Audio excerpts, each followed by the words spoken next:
Mais écoutez, d'abord, normalement, on nous annonce que ce n'est pas c'est la première vague, pardon, d'annonces, donc on va attendre les épisodes suivants.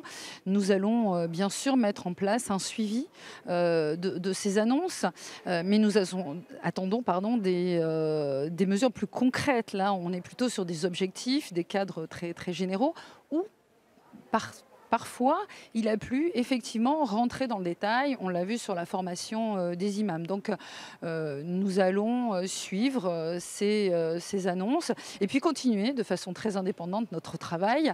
Nous avons mené, beaucoup d'auditions, et nous allons aller maintenant, sur le terrain, nous déplacer, pour, constater certaines problématiques, rencontrer les élus locaux parce qu'on sait que là aussi, il y a un problème dans, le système avec des élus locaux qui doivent faire face à des difficultés du quotidien et qui ne sont pas toujours équipés pour faire face. Alors, dans vos auditions de la commission d'enquête sur la radicalisation, est-ce que ce problème de l'influence étrangère sur l'islam en France est ressorti? Alors, nous ne refaisons pas ce que d'autres sénateurs ont pu étudier, et ça a été l'objet du rapport de Nathalie Goulet notamment, sur les financements Qatar. Mais on sent bien qu'en filigrane, cette problématique du financement est très prégnante. On a pu constater que le halal était une source de financement pour des gens qui souhaitent déstabiliser notre modèle républicain. Donc l'influence étrangère est là.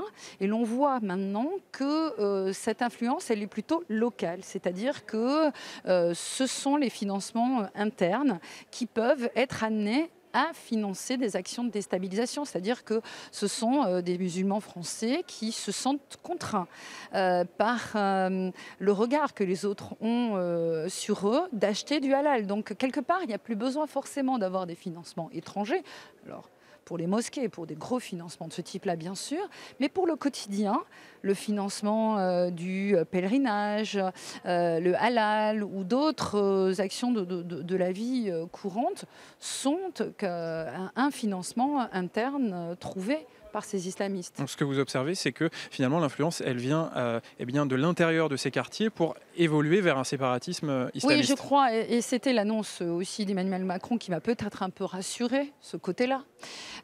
C'est que nous ne sommes plus dans le déni. C'est-à-dire que ce n'est plus l'objet d'attaques extérieures, mais on a bien une problématique à l'intérieur, avec des personnalités qui cherchent à déstabiliser notre modèle du vivre ensemble laïque. Très bien. Merci beaucoup, Merci. Nathalie Delatte, d'avoir répondu à mes questions.